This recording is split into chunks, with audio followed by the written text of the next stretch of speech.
ഈ സർക്കാർ തകർന്നു പോകരുത്. ആരാണ് ഈ സർക്കാരിനെ എതിർക്കണേ? കോൺഗ്രസിന്റെ അതുപോലെ തന്നെ RSSന്റെ കാര്യം നമ്മൾ പിന്നീട് കൂട്ടരേതാ ലീഗ് ഇപ്പത്തെ കാട്ടേണ്ടിച്ചില്ലാത്ത പോലെ ലീഗാരുടെ അവസ്ഥയിൽ ഈ നാട്ടിലെ ലീഗിന്റെ അണികളുണ്ടെങ്കിൽ കോൺഗ്രസിന്റെ കൂടെ നിന്നിട്ട് ഞെത്താ. നിങ്ങളൊന്ന് ആലോചിക്കും കുട്ടികളെ, എന്തേലും കാര്യമുണ്ടോ? കോൺഗ്രസിന്റെ കൂടെ നിന്നിട്ട് എന്തേലും കാര്യമുണ്ടോ? ഒന്നും നടക്കാൻ വേണ്ടി പോണില്ല. ഇപ്പൊ എത്താ കാട്ടേണ്ടി അറിയില്ല. കഴിഞ്ഞ ദിവസം നിയമസഭയിൽ വന്നിട്ട് ലീഗിന്റെ ഒരു MLA എനിക്ക് സങ്കടം തോന്നിപ്പോയി. ഞാൻ കരഞ്ഞു. വല്ലാത്തൊരു സങ്കടം. എന്താ പറയും, ചന്ദ്രികക്ക് പൈസ, ചന്ദ്രികക്ക് നിയമസഭയിൽ വന്നിട്ട് പൈസ വേണമെന്ന് ചോദിക്കുന്ന ഗതികേടിലോട്ട് ഈ രാജ്യത്തെ ഈ കേരളത്തിലെ പച്ചപ്പാത്തി മാറി അല്ലേ? ചന്ദ്രിക ന്യൂനപക്ഷത്തിന്റെ ശബ്ദം മുകുൾസ്വ നിങ്ങൾ വേറെ ആരുടെയും പോയി പറഞ്ഞു ആലോചിച്ചു. ഇവിടുത്തെ മത ന്യൂനപക്ഷങ്ങളുടെ ശബ്ദം ചന്ദ്രികക്ക് സഭയിൽ വന്നിട്ട് പൈസ ചോദിക്കുക. ഭരണമില്ലെങ്കിൽ, അധികാരമില്ലെങ്കിൽ പിടിച്ചു നിൽക്കാൻ കഴിയാത്തവന്റെ പേരാണ് ലീഗ്. നിങ്ങൾ ഇവിടെ എന്തെല്ലാം കോലാഹലങ്ങൾ ഉണ്ടാക്കി. ഈ നാട്ടിൽ പള്ളി സംരക്ഷിക്കാൻ ലീഗാരനിറങ്ങി. കോഴിക്കോട് കടപ്പുറത്ത് കടല് കാണിക്കാന്ന് പറഞ്ഞ അസർ നമസ്കാരം കഴിഞ്ഞ് പള്ളി നിറഞ്ഞ കാക്കമാരെ ബസ്സിൽ കയറ്റി കടപ്പുറത്തേക്ക് കൊണ്ടുപോയി ലീഗ്. എന്നിട്ട് വഖഫ് സംരക്ഷിക്കും, പള്ളി സംരക്ഷിക്കും. ഇതായിരുന്നു ലീഗ്. അന്ന് സംരക്ഷിക്കാൻ വേണ്ടി ഏറ്റവും മികച്ച പ്രഭാഷണം നടത്തിയ അബ്ദുറഹിമാൻ കല്ലായി കഴിഞ്ഞ ദിവസം വഖഫ് സ്വത്ത് കട്ടതിന്റെ പേരിൽ കേസിൽ പെട്ടു. ജാതി ആൾക്കാർ പള്ളി സംരക്ഷിക്കാൻ, പള്ളിയുടെ മുന്നിലിട്ട് മനുഷ്യരെ കുത്തിക്കൊന്നവർ, ഹൗദിൽ മുക്കി മനുഷ്യരെ കുത്തിക്കൊന്നവർ, പള്ളിയിൽ കയറി നിസ്കരിച്ചു കൊണ്ടിരിക്കുന്ന മനുഷ്യന്റെ മുതുകിലേക്ക് കത്തിയിറക്കിയവർ, ഈ രാജ്യത്തെ പള്ളികളും മദ്രസകളും കേന്ദ്രീകരിച്ച് സമുദായ സംഘടനകളെ തമ്മിൽ തല്ലിക്കുന്നവർ. എന്തായാലും ലീഗാരൊരു കാര്യം കേട്ടോളി, ഞങ്ങൾക്ക് ബേജാറില്ല. നിങ്ങൾ ഇവിടെ എന്തൊക്കെ പറഞ്ഞാലും, നിങ്ങൾ എങ്ങനെയൊക്കെ ഈ നാടിനെ തകർക്കാൻ ശ്രമിച്ചാലും, RSSന് സമാനമായ രാഷ്ട്രീയം മൗദൂദികളുടെ പിന്തുണയോടെ നിങ്ങൾ നടത്തിയാലും ഞങ്ങൾ പറയുന്നു, അഭിമാനത്തോടെ പറയുന്നു, അന്തസ്സോടെ പറയുന്നു, നിങ്ങളെ തിരിച്ചറിഞ്ഞിട്ടുണ്ട് ഈ നാട്ടിലെ സമുദായം. ചോറ് മാത്രമല്ല, ഇന്റർനെറ്റും സൗജന്യമായി കൊടുക്കുന്നു. ലോകത്തിൽ ആദ്യമായി ഒരു ഭരണം, ഒരു സർക്കാർ, അത് കേരളത്തിലെ ഇടതുപക്ഷ സർക്കാർ. കേരളത്തിലെ 20 ലക്ഷം കുടുംബങ്ങൾക്കാണ് സൗജന്യമായി ഇന്റർനെറ്റ് കൊടുക്കാൻ വേണ്ടി പോണേ. BPL കാർഡുകാർക്ക് അവിടെയാണ് ഇടതുപക്ഷം എന്ന ബദൽ. നോക്കൂ, ട്രംപ് വരുമ്പോ, നെതന്യാഹു വരുമ്പോ, അമേരിക്കയുടെയും ഇസ്രായേലിന്റെയും ഭരണാധികാരികൾ ഇന്ത്യ രാജ്യത്തേക്ക് വരുമ്പോ പാവപ്പെട്ടവന്റെ കൂരകൾ മതിലുകെട്ടി മറക്കുകയാണ് ഗുജറാത്തിൽ. കണ്ടില്ലേ നമ്മൾ? ട്രംപ് വരുമ്പോ, നെതന്യാഹു വരുമ്പോ മതില് കെട്ടുക പാവപ്പെട്ടവന്റെ കൂരകൾ. ഒരു സർക്കാർ കോഴിക്കോട്ട് അഴുക്കുചാലിന്റെ മുകളിൽ പാത്തി വിരിച്ച് കിടന്നുറങ്ങിയിരുന്ന മനുഷ്യരെ തൊട്ടപ്പുറത്ത് ലൈഫ് ഭവന പദ്ധതിയിലൂടെ അന്തസ്സോടെ ജീവിക്കാനുള്ള ഫ്ലാറ്റുകൾ ഉണ്ടാക്കുക കേരളം. മാറ്റം മനസ്സിലായോ നിങ്ങൾക്ക്? ഇന്ന് ഈ രാജ്യം ഭരിച്ചുകൊണ്ടിരിക്കുന്ന 6 BJPയുടെ സംസ്ഥാന മുഖ്യമന്ത്രിമാർ മുമ്പ് കോൺഗ്രസിന്റെ സംസ്ഥാന മുഖ്യമന്ത്രിമാരായിരുന്നു. ഇത് തമ്മിൽ എന്തെങ്കിലും മാറ്റുന്നു? 10 രൂപയ്ക്ക് വിൽക്കാൻ വെച്ച ചന്തയിലെ ചരക്കുകളായി ഈ നാട്ടിലെ കോൺഗ്രസ് മാറിയത് നമ്മൾ കാണല്ലേ? ആലോചിച്ച് നോക്കി നിങ്ങൾ. 10, വീട്ടിൽ 10, രാഹുൽ ഗാന്ധി 10, സോണിയാഗാന്ധി 20. ഇങ്ങനെ വിൽക്കാൻ വെച്ചതാ. അമിത്ഷായിനായിട്ട് നടക്കുക അല്ലേ? ജനാധിപത്യം പണാധിപത്യത്തിന് കീഴ്പ്പെടുന്ന ഈ രാജ്യത്ത് RSSന്റെ അരമനയിലേക്ക് ഈ രാജ്യത്തെ തീറെഴുതി കൊടുക്കാൻ കോൺഗ്രസ് തിരിച്ചറിയണം. നമ്മൾ ഇന്ത്യയുടെ ഭാവി പ്രധാനമന്ത്രിയായി കേരളത്തിലേക്ക് അവതരിച്ചൊരു മനുഷ്യണ്ടായിരുന്നു, രാഗ ഉയർ. അങ്ങനെയാണ് കോൺഗ്രസ്സുകാർ പറയുക, രാഗ ഉയർ. എവിടെ ആ രാഗ തൈരായി മാറിയില്ല ഈ രാജ്യത്ത്? കണ്ടതല്ലേ നമ്മൾ? കല്ലുപ്പ്, വെങ്കായം, തൈര്. കടലിൽ ചാടി യൂട്യൂബ് ചാനലുകൾക്ക് പ്രമോഷൻ കൊടുക്കുന്ന ഒരാളായി രാഹുൽ ഗാന്ധി മാറിയില്ല ഈ രാജ്യത്ത്. കർഷക സമരം നടന്നു കഴിഞ്ഞ 1.5 കൊല്ലക്കാലം. പ്രിയപ്പെട്ടവരെ ഓർത്തോ, കോൺഗ്രസ്, മുസ്ലിം ലീഗ് മനസ്സിലാക്കിക്കോ. ആ 1.5 കൊല്ലക്കാലം രാജ്യത്തിന്റെ തെരുവുകളിൽ ഇന്ത്യയുടെ രണ്ടാം സ്വാതന്ത്ര്യ സമരത്തിന്റെ തീച്ചൂളയിലേക്ക് ആസാദി മുദ്രാവാക്യങ്ങൾ മുഴക്കി ഈ രാജ്യത്തെ കർഷകർ, തൊഴിലാളികൾ, വിദ്യാർത്ഥികൾ, യുവജനങ്ങൾ, സ്ത്രീകളടക്കം നിരവധിയായ മനുഷ്യരിങ്ങനെ അന്തസ്സോടെ ഈ രാജ്യത്ത് ജീവിക്കാൻ, ഈ രാജ്യത്തെ ഭരണകൂടം കൊണ്ടുവന്ന കരിനിയമത്തിനെ പ്രതിരോധിക്കാൻ ഈ രാജ്യത്തിന്റെ തെരുവിലിറങ്ങി വന്നപ്പോ കണ്ടോ നിങ്ങൾ കോൺഗ്രസിന്റെ കൊടി? കണ്ടോ രാഹുൽ ഗാന്ധിയെ ആ സമരത്തിനിടയിൽ എവിടെയെങ്കിലും? അങ്ങേർക്ക് ആ സമയത്ത് എന്താ പണി? പട്ടായയിൽ ടൂറിലാണ് അല്ലേ? പട്ടായയിൽ ടൂറിൽ ഈ രാജ്യത്തിന്റെ തെരുവിൽ പ്രിയപ്പെട്ടവരെ, കേന്ദ്രം ഭരിക്കുന്ന ഒരു മന്ത്രിയുടെ മകൻ കർഷക സമരത്തിൽ പങ്കെടുക്കുന്ന കർഷകരുടെ ഇടനെഞ്ചിലേക്ക് കാറിടിച്ച് കൊലപ്പെടുത്തി 8 മനുഷ്യരെ. മിണ്ടിയോ കോൺഗ്രസ് ഒരക്ഷരം? അന്ന് രാഹുൽ ഗാന്ധി ട്വിറ്ററിൽ ഇങ്ങനെ വരാ, എന്റെ പ്രിയപ്പെട്ട കർഷകരെ, എന്റെ മനസ്സ് നിങ്ങളോടൊപ്പമാണ്, ഞാൻ പട്ടായ ടൂറിലാണ് അല്ലേ? ഇതല്ലേ നമ്മൾ കാണുന്നത്? എന്നാൽ അഭിമാനത്തോടെ, അന്തസ്സോടെ ഞങ്ങൾ പറയും, കമ്മ്യൂണിസ്റ്റുകാരാ നീ കേരളത്തിലല്ലേ ഉള്ളൂ എന്ന് ചോദിക്കുന്നവരോട് ഞങ്ങൾ അഭിമാനത്തോടെ പറയും, കമ്മ്യൂണിസ്റ്റുകാരാ നിങ്ങൾക്ക് ഇന്ത്യയിൽ എന്ത് ചെയ്യാനാകും എന്ന് ചോദിക്കുന്നവരോട് ഇതാ ഈ പുതിയ കാലത്ത് ഞങ്ങൾ അഭിമാനത്തോടെ പറയും, ആ കർഷകരുടെ അഭിമാന പോരാട്ടത്തിനൊപ്പം നിൽക്കാൻ ഇതാ ഈ ചെങ്കൊടി പ്രസ്ഥാനമാണ് ഈ രാജ്യത്തുണ്ടായിരുന്നത്. ഒരു തർക്കവും നിങ്ങൾക്ക് വേണ്ട. കണ്ടതാണ് ഈ രാജ്യം. നോക്കൂ നിങ്ങൾ, ഇതാണ് ചരിത്രത്തിലുടനീളം. ഇപ്പൊ പുതിയ അനുഭവം നോക്കൂ നിങ്ങൾ. ഗുജറാത്ത് കലാപം മറക്കാൻ പറ്റുമോ ഈ നാടിന്? ഗുജറാത്തിന്റെ തെരുവിൽ ആയിരക്കണക്കിന് വരുന്ന മനുഷ്യരെ മതത്തിന്റെ പേരിൽ കൊലപ്പെടുത്തിയ വർഗീയ കലാപം. ആ വർഗീയ കലാപത്തിൽ കോൺഗ്രസെ കേട്ടോ, നിങ്ങളുടെ MP അടക്കം ചുട്ടുകൊന്ന വർഗീയ കലാപം, ഇഹ്സാൻ ജിഫ്രിയെ അല്ലേ? ആ വർഗീയ കലാപവുമായി ബന്ധപ്പെട്ടുകൊണ്ട് അതിലെ ഇരകളുടെ നീതിക്ക് വേണ്ടി നിലകൊണ്ട ഈസ്റ്റ സദൽവാദിനെയും RB ശ്രീകുമാറിനെയും പ്രിയപ്പെട്ടവരെ ഇന്ന് രാജ്യം ഭരിച്ചുകൊണ്ടിരിക്കുന്ന സംഘപരിവാർ ഭരണകൂടം വേട്ടയാടുമ്പോ എന്താണ് കോൺഗ്രസ് സ്വീകരിച്ച സമീപനം? കോൺഗ്രസ് പറഞ്ഞു അതൊരു വർഗീയ ലഹളയാണ്, ഒരു രാഷ്ട്രീയ പാർട്ടി എന്ന നിലയിൽ ഞങ്ങൾക്ക് അതിൽ ഇടപെടാൻ കഴിയില്ല. ഇതായിരുന്നു കോൺഗ്രസിന്റെ നിലപാട്. നോക്കൂ, അതിനെതിരെ നിലപാടെടുത്തു CPIM. തീർന്നില്ല. കഴിഞ്ഞ ദിവസം ഞാൻ നേരത്തെ സൂചിപ്പിച്ച പോലെ രാജ്യം 76ാം സ്വാതന്ത്ര്യ ദിനം ആഘോഷിക്കുന്ന വേളയിൽ സങ്കടത്തോടെ, ദുഃഖത്തോടെ നമ്മൾ കണ്ട ഒരു കാഴ്ചയുണ്ട്, ഒരു ദൃശ്യമുണ്ട്.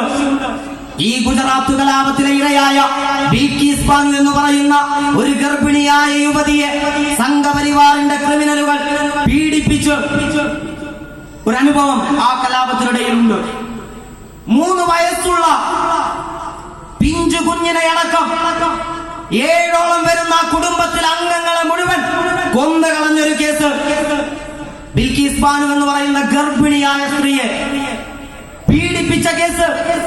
ആ കേസിലാണ് സ്വാതന്ത്ര്യം നേടിയ ഇന്ത്യ രാജ്യത്ത് ഗുജറാത്തിലെ ഭരണകൂടം ആ കേസിലെ പ്രതികളുടെ ശിക്ഷയിൽ ഇളവ് കൊടുത്തു. ഇളവ് കൊടുത്തത് പോട്ടെ, ഇളവ് കൊടുത്ത് ജയിലിൽ നിന്ന് പുറത്തിറങ്ങുന്ന ആ നാറികൾക്ക് എന്താ കൊടുക്കുന്നതെന്നറിയോ? ലഡ്ഡു, മധുരം. RSS നോക്കൂ നിങ്ങൾ, അതിനെതിരെ ഒരക്ഷരമുറിയാണ് കോൺഗ്രസിന്റെ നേതാക്കന്മാരെ നിങ്ങൾ കണ്ടോ ഈ രാജ്യത്ത്? എന്നാൽ കേട്ടോ കോൺഗ്രസുകാരാ, കേട്ടോ മുസ്ലിം ലീഗുകാരാ, ഈ രാജ്യത്ത് അതിനെതിരെ സുപ്രീം കോടതിയിൽ പോകാൻ ഒരൊറ്റ പാർട്ടി ഉണ്ടായിരുന്നുള്ളൂ. ആ പാർട്ടിയുടെ പേര് communist party of India, Marxist എന്നാണ്, മറക്കണ്ട. ഇവിടെ ഇരിക്കുന്ന വേദിയിലും സദസ്സിലുമുള്ള സഖാക്കളെ, സുഹൃത്തുക്കൾ,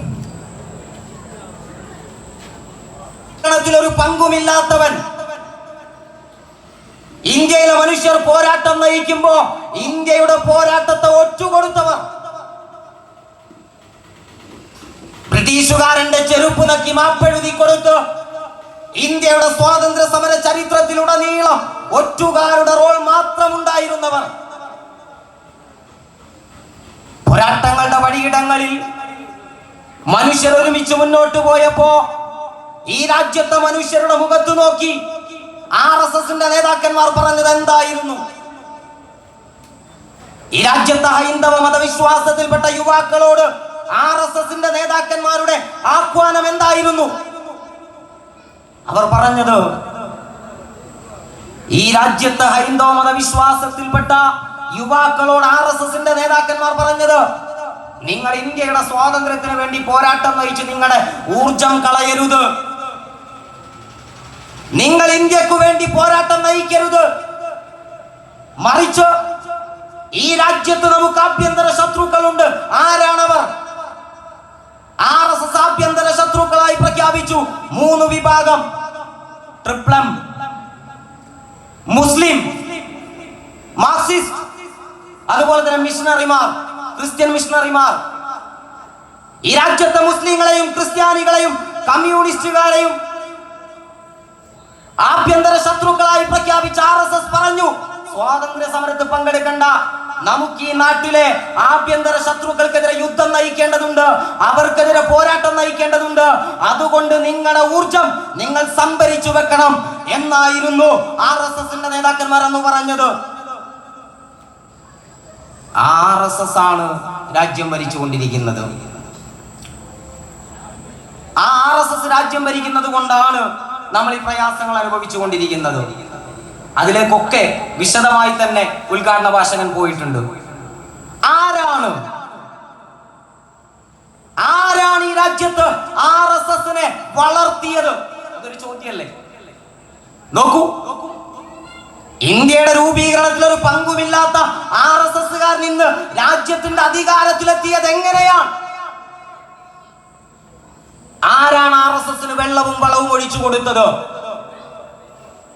എന്റെ ശബ്ദം ശ്രവിക്കുന്ന കോൺഗ്രസുകാരുണ്ടെങ്കിൽ, എന്റെ ശബ്ദം ശ്രവിക്കുന്ന മുസ്ലിം ലീഗിന്റെ അണികളുണ്ടെങ്കിൽ ഒരു കാര്യം പറയാം.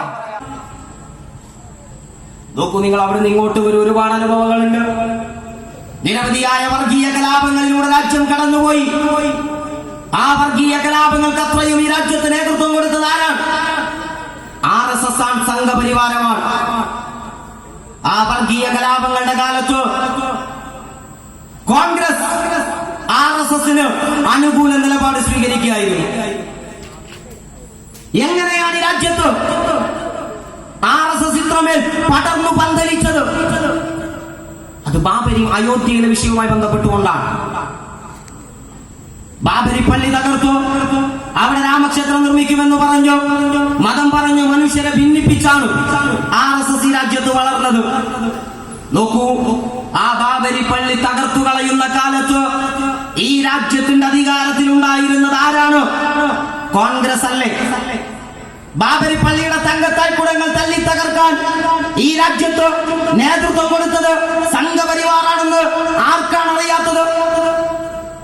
LK അഡ്വാനിയും മുരളി മനോഹർ ജോഷിയും ഉമാ ഭാരതിയും അടക്കമുള്ള സംഘപരിവാറിന്റെ നേതാക്കൾ ഈ രാജ്യത്ത് രഥയാത്ര നടത്തി ആ പള്ളി പൊളിക്കാൻ ആവശ്യമായ ഇടപെടലുകൾ നടത്തിയതിന്റെ കൃത്യമായ വീഡിയോകൾ നോക്കൂ. നിങ്ങൾ ആ പള്ളി പൊളിച്ചു കളയുന്നതിന്റെ കൃത്യമായ ദൃശ്യങ്ങൾ, ഫോട്ടോകൾ ഒക്കെ തെളിവായി ഈ നാടിന്റെ മുന്നിലില്ലേ? കുറെ കാലമൊന്നും ആയില്ലല്ലോ, ഈ അടുത്ത കാലത്തല്ലേ. നോക്കൂ, നിങ്ങൾ ആ ബാബരി പള്ളി പൊളിക്കുന്ന കാലത്ത് ഇന്ത്യയുടെ പ്രധാനമന്ത്രി നരസിംഹറാവു, കോൺഗ്രസ്സുകാർ എപ്പോഴും പറയും 10-16 ഭാഷയൊക്കെ കൈകാര്യം ചെയ്യാൻ കഴിയുന്ന മഹാപണ്ഡിതനായിരുന്നു നരസിംഹറാവു എന്ന് പറയും. നോക്കൂ, ഇന്ത്യയുടെ മതനിരപേക്ഷതയുടെ കടക്കൽ കത്തിവെക്കാൻ RSSകാരൻ കടന്നു വന്നപ്പോ ഏതെങ്കിലും ഒരു ഭാഷയിൽ ആ പള്ളി പൊളിക്കരുത് എന്ന് പറയാൻ റാവുവിന് സാധിച്ചോ? ഇല്ല. പോട്ടെ, ഈ കൃത്യം ചെയ്ത ആളുകൾ LK അഡ്വാനിയും മുരളി മനോഹർ ജോഷിയും ഉമാ ഭാരതിയും ഇന്ന് ജയിലിലാണോ? അല്ല. നോക്കൂ, നിങ്ങൾ ഇതാണ് ചരിത്രത്തിലുടനീളം. ഇപ്പൊ പുതിയ അനുഭവം നോക്കൂ നിങ്ങൾ. ഗുജറാത്ത് കലാപം മറക്കാൻ പറ്റുമോ ഈ നാടിന്? ഗുജറാത്തിന്റെ തെരുവിൽ ആയിരക്കണക്കിന് വരുന്ന മനുഷ്യരെ മതത്തിന്റെ പേരിൽ കൊലപ്പെടുത്തിയ വർഗീയ കലാപം. ആ വർഗീയ കലാപത്തിൽ കോൺഗ്രസെ കേട്ടോ, നിങ്ങളുടെ MP അടക്കം ചുട്ടുകൊന്ന വർഗീയ കലാപം ഇഹ്സാൻ ജിഫ്രിയെ അല്ലേ? ആ ആ വർഗീയ കലാപവുമായി ബന്ധപ്പെട്ടുകൊണ്ട് അതിലെ ഇരകളുടെ നീതിക്ക് വേണ്ടി നിലകൊണ്ട ഈസ്റ്റ സദൽവാദിനെയും ആർ ബി ശ്രീകുമാറിനെയും പ്രിയപ്പെട്ടവരെ ഇന്ന് രാജ്യം ഭരിച്ചുകൊണ്ടിരിക്കുന്ന സംഘപരിവാർ ഭരണകൂടം വേട്ടയാടുമ്പോ എന്താണ് കോൺഗ്രസ് സ്വീകരിച്ച സമീപനം? കോൺഗ്രസ് പറഞ്ഞു അതൊരു വർഗീയ ലഹളയാണ്. ഒരു രാഷ്ട്രീയ പാർട്ടി എന്ന നിലയിൽ ഞങ്ങൾക്ക് അതിൽ ഇടപെടാൻ കഴിയില്ല. ഇതായിരുന്നു കോൺഗ്രസിന്റെ നിലപാട്. നോക്കൂ, അതിനെതിരെ നിലപാടെടുത്തു CPIM. തീർന്നില്ല. കഴിഞ്ഞ ദിവസം ഞാൻ നേരത്തെ സൂചിപ്പിച്ച പോലെ രാജ്യം 76ാം സ്വാതന്ത്ര്യ ദിനം ആഘോഷിക്കുന്ന വേളയിൽ സങ്കടത്തോടെ ദുഃഖത്തോടെ നമ്മൾ കണ്ട ഒരു കാഴ്ചയുണ്ട്, ഒരു ദൃശ്യമുണ്ട്. ഈ ഗുജറാത്ത് കലാപത്തിലെ ഇരയായ ബിൽക്കീസ് ബാനു എന്ന് പറയുന്ന ഒരു ഗർഭിണിയായ യുവതിയെ സംഘപരിവാറിന്റെ ക്രിമിനലുകൾ പീഡിപ്പിച്ച് ഒരു അനുഭവം ആ കലാപത്തിനിടയിലുണ്ട്. 3 വയസ്സുള്ള പിഞ്ചു കുഞ്ഞിനെ അടക്കം 7ഓളം വരുന്ന കുടുംബത്തിലെ അംഗങ്ങളെ മുഴുവൻ കൊന്നുകളഞ്ഞൊരു കേസ്. ബിൽക്കീസ് ബാനു എന്ന് പറയുന്ന ഗർഭിണിയായ സ്ത്രീയെ പീഡിപ്പിച്ച കേസ്. ആ കേസിലാണ് സ്വാതന്ത്ര്യം നേടിയ ഇന്ത്യ രാജ്യത്ത് ഗുജറാത്തിലെ ഭരണകൂടം ആ കേസിലെ പ്രതികളുടെ ശിക്ഷയിൽ ഇളവ് കൊടുത്തു. ഇളവ് കൊടുത്തത് പോട്ടെ, ഇളവ് കൊടുത്ത് ജയിലിൽ നിന്ന് പുറത്തിറങ്ങുന്ന ആ നാറികൾക്ക് എന്താ കൊടുക്കുന്നതെന്നറിയോ? ലഡ്ഡു, മധുരം. RSS നോക്കൂ നിങ്ങൾ, അതിനെതിരെ ഒരക്ഷരമുരിയാടാൻ കോൺഗ്രസിന്റെ നേതാക്കന്മാരെ നിങ്ങൾ കണ്ടോ ഈ രാജ്യത്ത്? എന്നാൽ കേട്ടോ കോൺഗ്രസുകാരാ, കേട്ടോ മുസ്ലിം ലീഗുകാരാ, ഈ രാജ്യത്ത് അതിനെതിരെ സുപ്രീം കോടതിയിൽ പോകാൻ ഒരൊറ്റ പാർട്ടി ഉണ്ടായിരുന്നുള്ളൂ. ആ പാർട്ടിയുടെ പേര് communist party of India, Marxist എന്നാണ്, മറക്കണ്ട. ഇതാണ് ഇടതുപക്ഷം. ഞാൻ അതിന്റെ വിശദാംശങ്ങളിലേക്ക് കിടക്കില്ല. നോക്കൂ, 1ാം മോദി ഗവൺമെന്റ് അധികാരത്തിൽ വന്നു. ഈ രാജ്യത്ത് 1ാം മോദി ഗവൺമെന്റ് അധികാരത്തിൽ വന്നപ്പോ ഇന്ത്യയുടെ പാർലമെന്റിനകത്ത് ജലീൽ സൂചിപ്പിച്ച പോലെ NIA-ക്കകത്ത് ഭേദഗതി വരുത്തി, മുത്തലാഖിനകത്ത് ഭേദഗതി വരുത്തി, UAPA-ക്കകത്ത് ഭേദഗതി വരുത്തി. കർഷകരെ, തൊഴിലാളികളെ, മതന്യൂനപക്ഷ വിഭാഗത്തിൽപ്പെട്ട മനുഷ്യരെ വേട്ടയാടാൻ ഓരോ ദിവസവും അധികാരത്തിന്റെ പിൻബലത്തിൽ ഇന്ത്യൻ പാർലമെന്റിൽ ഓരോരോ കരിനിയമങ്ങൾ ഇങ്ങനെ ചൂടപ്പം പോലെ അവർ ചുട്ടെടുത്തു. എവിടെയുണ്ടായിരുന്നു കോൺഗ്രസ്? കണ്ടോ നിങ്ങൾ? ഇന്ത്യയുടെ ഭാവി പ്രധാനമന്ത്രിയായി കേരളത്തിലേക്ക് അവതരിച്ചൊരു മനുഷ്യൻ ഉണ്ടായിരുന്നു, രാഗ ഉയ്യർ. അങ്ങനെയാണ് കോൺഗ്രസ്സുകാർ പറയുക, രാഗ ഉയ്യർ. എവിടെ? ആ രാഗ തൈരായി മാറിയില്ല ഈ രാജ്യത്ത്. കണ്ടതല്ലേ നമ്മൾ, കല്ലുപ്പ്, വെങ്കായം, തൈര്. കടലിൽ ചാടി യൂട്യൂബ് ചാനലുകൾക്ക് പ്രമോഷൻ കൊടുക്കുന്ന ഒരാളായി രാഹുൽ ഗാന്ധി മാറിയില്ല ഈ രാജ്യത്ത്. കർഷക സമരം നടന്നു കഴിഞ്ഞ 1.5 കൊല്ലക്കാലം. പ്രിയപ്പെട്ടവരെ ഓർത്തോ, കോൺഗ്രസ്, മുസ്ലിം ലീഗ് മനസ്സിലാക്കിക്കോ. ആ 1.5 കൊല്ലക്കാലം രാജ്യത്തിന്റെ തെരുവുകളിൽ ഇന്ത്യയുടെ 2ാം സ്വാതന്ത്ര്യ സമരത്തിന്റെ തീച്ചൂളയിലേക്ക് ആസാദി മുദ്രാവാക്യങ്ങൾ മുഴക്കി ഈ രാജ്യത്തെ കർഷകർ, തൊഴിലാളികൾ, വിദ്യാർത്ഥികൾ, യുവജനങ്ങൾ, സ്ത്രീകളടക്കം നിരവധിയായ മനുഷ്യരിങ്ങനെ അന്തസ്സോടെ ഈ രാജ്യത്ത് ജീവിക്കാൻ ഈ രാജ്യത്തെ ഭരണകൂടം കൊണ്ടുവന്ന കരിനിയമത്തിനെ പ്രതിരോധിക്കാൻ ഈ രാജ്യത്തിന്റെ തെരുവിലിറങ്ങി വന്നപ്പോ കണ്ടോ നിങ്ങൾ കോൺഗ്രസിന്റെ കൊടി?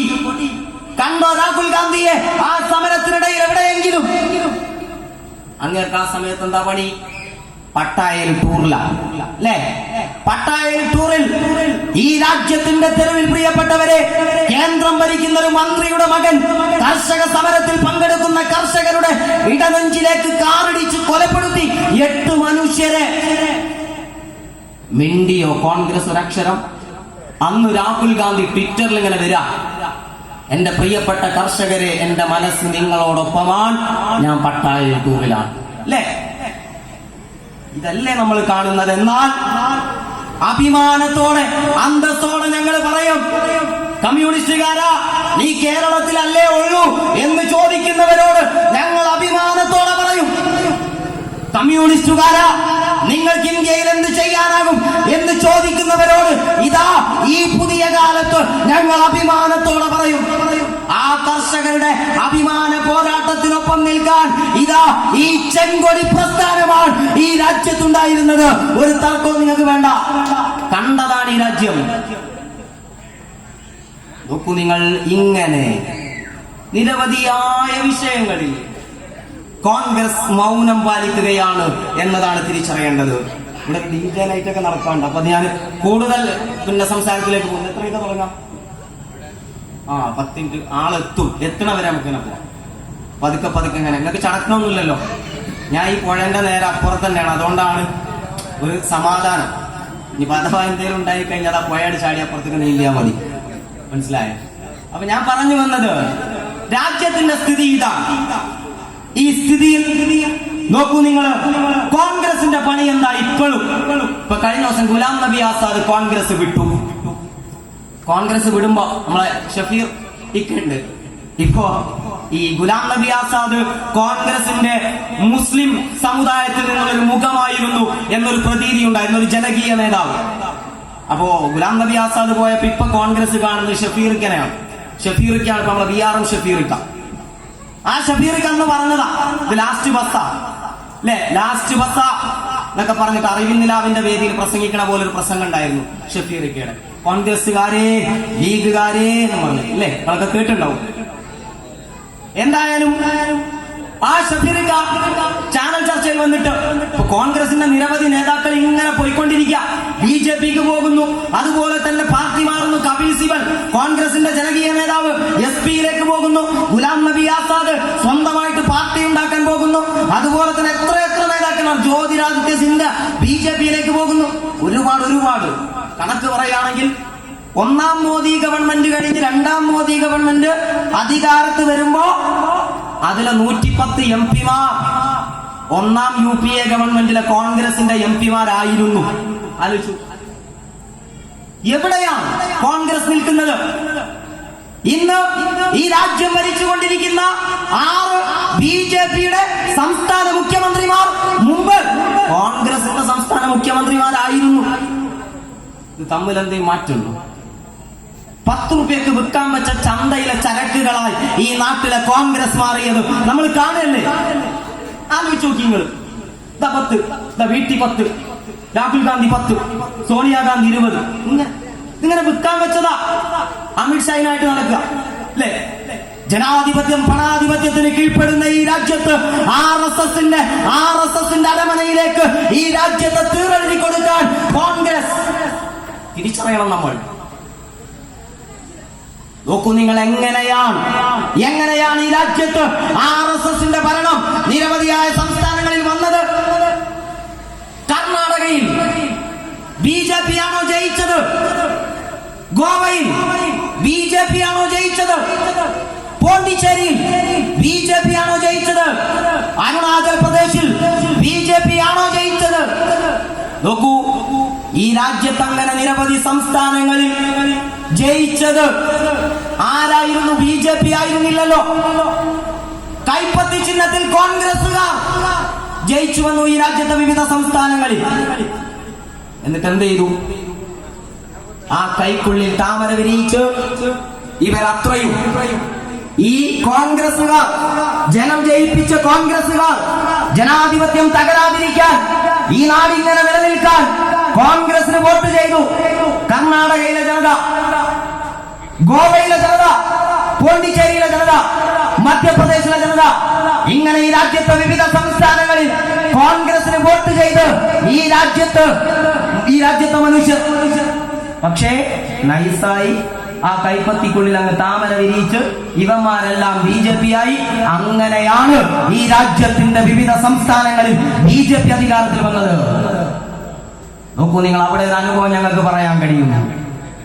അഭിമാനത്തോടെ, അന്തസ്സോടെ, ഇതാ നിങ്ങൾ കുറച്ചല്ലേ ഉള്ളൂ കമ്മ്യൂണിസ്റ്റുകാരാ എന്ന് ചോദിക്കുന്നവരോട് അഭിമാനത്തോടെ ഞങ്ങൾക്ക് പറയാൻ കഴിയും, ഞങ്ങളുടെ ഭരണം നഷ്ടപ്പെട്ടു പോയ ത്രിപുര എന്ന് പറയുന്ന ഒരു സംസ്ഥാനമുണ്ട്. അവിടെ എങ്ങനെയാണ്, ത്രിപുരയിൽ എങ്ങനെയാണ് വന്നതെന്നുള്ള വിശദാംശങ്ങളിലേക്ക് ഞാൻ കടക്കില്ല. ഒറ്റ സിമ്പിളായിട്ട് പറഞ്ഞുതരാം. 35% വോട്ടുണ്ടായിരുന്ന കോൺഗ്രസിന് BJP അവിടെ അധികാരത്ത് വരുമ്പോ 5%-ൽ താഴെയാണ് വോട്ട്. നിരവധിയായ ആക്രമണങ്ങൾ കൊണ്ട് നൂറുകണക്കിന് വരുന്ന സഖാക്കളുടെ ജീവൻ നഷ്ടപ്പെടുന്ന കാഴ്ച ആ ത്രിപുരയിൽ നിന്ന് നമ്മൾ കാണുക. ഇടതുപക്ഷം ഭരിച്ചപ്പോൾ വർഗീയ കലാപത്തിനും കോപ്പുകൂട്ടാത്ത ത്രിപുരയിൽ ഇന്ന് മതത്തിന്റെ പേരിൽ മനുഷ്യർ തമ്മിൽ തല്ലിച്ചാവുകയാണ്. കോൺഗ്രസിന്റെ ഒത്താശയോടുകൂടി RSS അധികാരത്തിൽ വന്നതിനു ശേഷം ആ ത്രിപുരയിൽ 76 വയസ്സുള്ള ഒരു രാജ്യസഭാംഗമുണ്ട്. ജർണദാസ് എന്നാണ് അവരുടെ പേര്. ഒരു സ്ത്രീ, 76 വയസ്സുള്ള ഒരു സ്ത്രീ ത്രിപുരയിലെ രാജ്യസഭാംഗമാണ്. ത്രിപുരയിലെ ഭയാനക അങ്ങനെ ഒരു സാഹചര്യത്തിൽ നിന്ന് ത്രിപുരക്ക് മാറ്റം വരണമെന്ന് ജർണദാസ് അമിത്ഷയോട് പറയാം. അപ്പൊ അമിത്ഷാ പറഞ്ഞു, അല്ല, നിങ്ങൾക്ക് ഇപ്പോൾ തീർക്കാണോ? നിങ്ങൾക്ക് ഇപ്പോൾ തീർക്കാണോ? ത്രിപുരയിൽ BJP ഭരിക്കുന്ന ത്രിപുരയിൽ, നിങ്ങൾ ഇല്ലാതായ ത്രിപുരയിൽ ഇപ്പോഴും കമ്മ്യൂണിസ്റ്റ് പാർട്ടിയുടെ ആളാന്ന് പറഞ്ഞ് നടക്കാൻ നിങ്ങൾക്ക് തീർക്കാണോ എന്ന് ചോദിക്കും. അപ്പൊ ജർണദാസ് പറഞ്ഞൊരു മറുപടി ഉണ്ട്. കഴിഞ്ഞ ദിവസം ഒരു ഫോൺ കോൾ, തമാശയിലുള്ള ഒരു വോയിസ് ക്ലിപ്പാണെന്ന് എനിക്ക് തോന്നുന്നു, അതിന്റെ റിയാലിറ്റി അറിയില്ല, എന്നാൽ പോലും അത് ഒരു യാഥാർത്ഥ്യമാണ്. ആ വോയിസ് ക്ലിപ്പിൽ പറയുന്നത് എങ്ങനെയാണ്, ഒരു കോൺഗ്രസിന്റെ നേതാവിനെ വിളിക്കാം ED ഓഫീസിൽ നിന്നാണ് എന്ന് പറയുമ്പോ കോൺഗ്രസ് നേതാവ് പറയാം, ഞാൻ ഇന്നലെ BJP ചേർന്നു. അപ്പൊ ആ ED ഓഫീസിൽ നിന്ന് വിളിച്ച ആള് പറയാം, സോറി, റോങ് നമ്പർ. മനസ്സിലായി? ഇങ്ങനെ കോൺഗ്രസ് മാറുക. പൈസ കിട്ടുമ്പോ ജർണദാസിന്റെ മുന്നിൽ അമിത്ഷാ കോടികളുടെ കെട്ടുവെക്കുമ്പോ പറയാ, ഞാൻ വന്നത് ആഭ്യന്തരമന്ത്രി അമിത്ഷയെ കാണാനാണ്, അല്ലാതെ BJPയുടെ അധ്യക്ഷനായിരുന്നു അന്ന്. BJPയുടെ അധ്യക്ഷനായ അമിത്ഷയെ കാണാനല്ല ഞാൻ ഇങ്ങോട്ട് വന്നത്, ആഭ്യന്തരമന്ത്രി അമിത്ഷയെ കാണാനാണ്. ഒരു കാര്യം കൂടി കേട്ടോളൂ, ഇതാ ഞാനൊരാൾ മാത്രമാണ് ഈ ത്രിപുര എന്ന് പറയുന്ന സംസ്ഥാനത്ത് സഖാവായി അവശേഷിക്കുന്നതെങ്കിൽ എന്റെ മരണം വരെ ഞാൻ നിങ്ങൾക്കെതിരെ നിലനിൽക്കും എന്നാണ് ജർണദാസ് പറഞ്ഞത്. അതാണ് ഇടതുപക്ഷം. വളരെ വിശദമായി തന്നെ സഖാവ് സൂചിപ്പിച്ചു. നമ്മൾ ഈ നാട്ടിൽ അഭിമാനത്തോടെ അന്തസ്സോടെ ജീവിക്കാറുണ്ട്. അപ്പുറത്തെ പള്ളിയിൽ ബാങ്ക് കൊടുക്കുമ്പോ തലയിൽ തൊപ്പി വെച്ചൊരു മുസൽമാൻ ധൈര്യത്തോടെ ആ പള്ളിയിൽ പോയി നിസ്കരിച്ചു തിരിച്ചു വരാം. ഈ കേരളത്തിൽ, ഇന്ത്യയിൽ മറ്റെവിടെയും അങ്ങനെ ഒരു സംവിധാനം ഇല്ല. പേടിക്കണം. മുസ്ലിമായി പോയതിന്റെ പേരിൽ പ്രിയപ്പെട്ടവരെ വീടുകളിലേക്ക് ബുൾഡോസറുകൾ ഇരച്ചു കയറുകയാണ് രാജ്യത്തിന്റെ തലസ്ഥാനത്ത്. കണ്ടില്ലേ നമ്മൾ? നോക്കൂ, എത്ര മനുഷ്യരെ കൊന്നു. തലയിൽ തൊപ്പി വെച്ചതിന്റെ ഭാഗമായി ഹാഫിദ് ജുനൈദിനെ അടിച്ചു കൊന്നില്ല ഈ രാജ്യത്ത്. ഗുജറാത്തിൽ കണ്ടില്ലേ നിങ്ങൾ? എന്താ സ്ഥിതി? കോവിഡ് കാലത്ത് മുസൽമാനൊരു ആശുപത്രി, ഹൈന്ദവനൊരു ആശുപത്രി.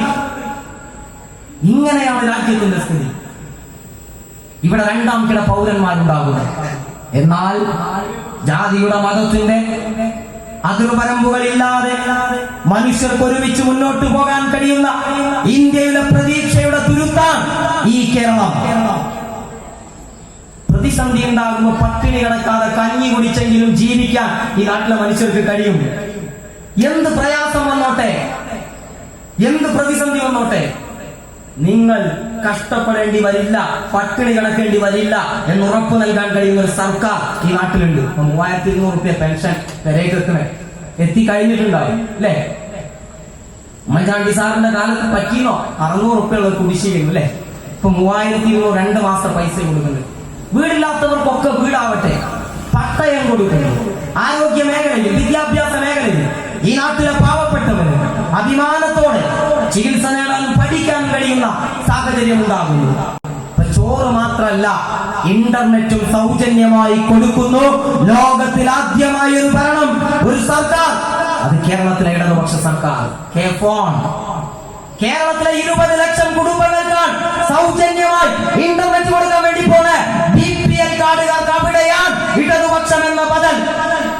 നോക്കൂ, ട്രംപ് വരുമ്പോ, നെതന്യാഹു വരുമ്പോ, അമേരിക്കയുടെയും ഇസ്രായേലിന്റെയും ഭരണാധികാരികൾ ഇന്ത്യ രാജ്യത്തേക്ക് വരുമ്പോ പാവപ്പെട്ടവന്റെ കൂരകൾ മതിലുകെട്ടി മറക്കുകയാണ് ഗുജറാത്തിൽ. കണ്ടില്ലേ നമ്മൾ?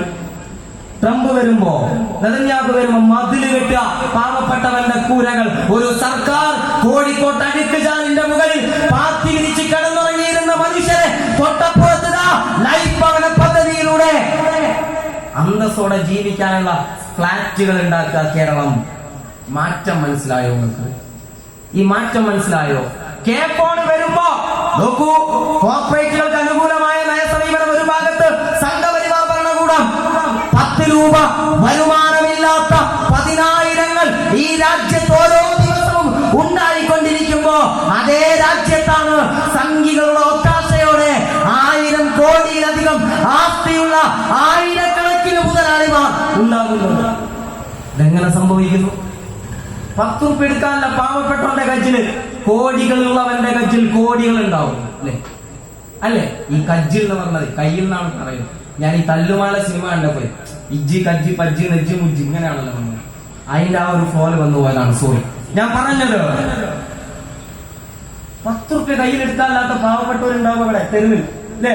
അപ്പം അദാനി ലോകത്തെ 4ാമത്തെ കോടീശ്വരൻ അല്ലേ? ചോദിക്കും, ഇത് ഇന്ത്യയിലാണ്, ഈ രാജ്യത്താണ്. അവിടെ ബദൽ തീർക്കുകയാണ് കേരളത്തിലെ ഇടതുപക്ഷം. തിരിച്ചറിയുക, ഈ സർക്കാർ തകർന്നു പോകരുത്. ആരാണ് ഈ സർക്കാരിനെ തീർക്കുന്നത്? കോൺഗ്രസിന്റെ അതുപോലെ തന്നെ RSSന്റെ കാര്യം നമ്മുടെ പിന്നൊരു കൂട്ടരേതാ ലീഗ് ഇപ്പൊ എത്ര കാട്ടേണ്ടി വെച്ചില്ലാത്ത പോലെ ലീഗാര അവസ്ഥയിൽ ഈ നാട്ടിലെ ലീഗിന്റെ അണികളുണ്ടെങ്കിൽ കോൺഗ്രസിന്റെ കൂടെ നിന്നിട്ട് ഞെത്താം. നിങ്ങളൊന്ന് ആലോചിക്കും കുട്ടികളെ, എന്തേലും കാര്യമുണ്ടോ? കോൺഗ്രസിന്റെ കൂടെ വന്നിട്ട് എന്തേലും കാര്യമുണ്ടോ? ഒന്നും നടക്കാൻ വേണ്ടി പോണില്ല. ഇപ്പൊ എത്താ കാട്ടേണ്ടി അറിയില്ല. കഴിഞ്ഞ ദിവസം നിയമസഭയിൽ വന്നിട്ട് ലീഗിന്റെ ഒരു MLA എനിക്ക് സങ്കടം തോന്നിപ്പോയി. ഞാൻ കരഞ്ഞു. വല്ലാത്തൊരു സങ്കടം. എന്താണെന്ന് അറിയും, ചന്ദ്രികക്ക് പൈസ, ചന്ദ്രികക്ക് നിയമസഭയിൽ വന്നിട്ട് പൈസ വേണമെന്ന് ചോദിക്കുന്ന ഗതികേടിലോട്ട് ഈ രാജ്യത്തെ ഈ കേരളത്തിലെ പച്ചപ്പാത്തി മാറി അല്ലേ? ചന്ദ്രിയെ ന്യൂനപക്ഷത്തിന്റെ ശബ്ദം മുകിൾസോ നിങ്ങൾ വേറെ എവിടെയും പോയി പറഞ്ഞു ആലോചിച്ചു. ഇവിടുത്തെ മതന്യൂനപക്ഷങ്ങളുടെ ശബ്ദം ചന്ദ്രികക്ക് സഭയിൽ വന്നിട്ട് പൈസ ചോദിക്കുക. ഭരണമില്ലെങ്കിൽ, അധികാരമില്ലെങ്കിൽ പിടിച്ചു നിൽക്കാൻ കഴിയാത്തവന്റെ പേരാണ് ലീഗ്. നിങ്ങൾ ഇവിടെ എന്തെല്ലാം കോലാഹലങ്ങൾ ഉണ്ടാക്കി. ഈ നാട്ടിൽ പള്ളി സംരക്ഷിക്കാൻ ലീഗുകാരനിറങ്ങി. കോഴിക്കോട് കടപ്പുറത്ത് കടല് കാണിക്കാന്ന് പറഞ്ഞ അസർ നമസ്കാരം കഴിഞ്ഞ് പള്ളി നിറഞ്ഞ കാക്കമാരെ ബസ്സിൽ കയറ്റി കടപ്പുറത്തേക്ക് കൊണ്ടുപോയി ലീഗ്. എന്നിട്ട് വഖഫ് സംരക്ഷിക്കും, പള്ളി സംരക്ഷിക്കും. ഇതായിരുന്നു ലീഗ്. അന്ന് സംരക്ഷിക്കാൻ വേണ്ടി ഏറ്റവും മികച്ച പ്രഭാഷണം നടത്തിയ അബ്ദുറഹിമാൻ കല്ലായി കഴിഞ്ഞ ദിവസം വഖഫ് സ്വത്ത് കട്ടതിന്റെ പേരിൽ കേസിൽ പെട്ടു. ജാതി ആൾക്കാർ പള്ളി സംരക്ഷിക്കാൻ, പള്ളിയുടെ മുന്നിലിട്ട് മനുഷ്യരെ കുത്തിക്കൊന്നവർ, ഹൗദിൽ മുക്കി മനുഷ്യരെ കുത്തിക്കൊന്നവർ, പള്ളിയിൽ കയറി നിസ്കരിച്ചു കൊണ്ടിരിക്കുന്ന മനുഷ്യന്റെ മുതുകിലേക്ക് കത്തിയിറക്കിയവർ, ഈ രാജ്യത്തെ പള്ളികളും മദ്രസകളും കേന്ദ്രീകരിച്ച് സമുദായ സംഘടനകളെ തമ്മിൽ തല്ലിക്കുന്നവർ. എന്തായാലും ലീഗാർ ഒരു കാര്യം കേട്ടോളി, ഞങ്ങൾക്കൊരു ബേജാറുമില്ല.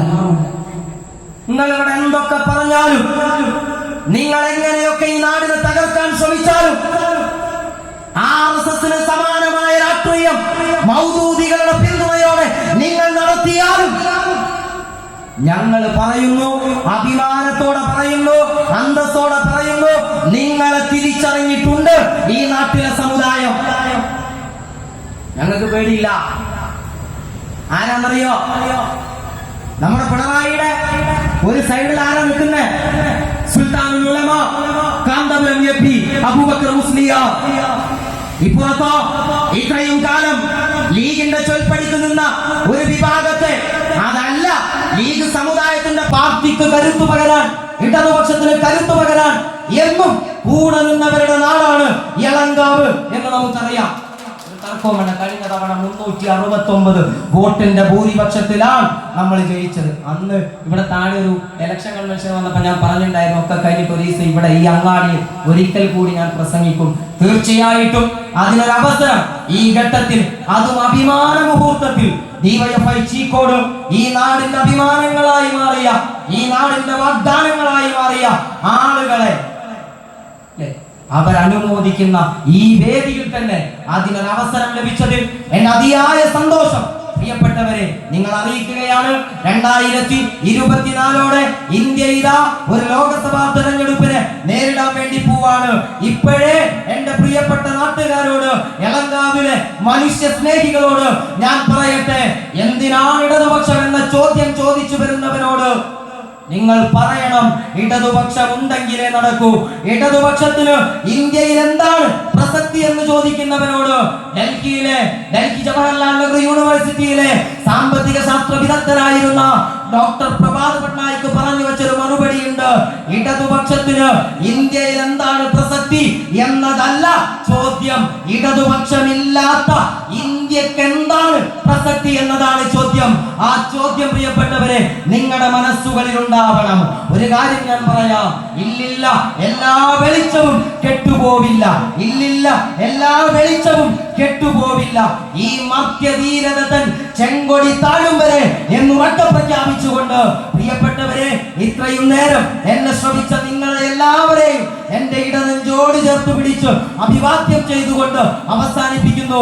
അഭിവാദ്യങ്ങൾ. ലാൽ സലാം.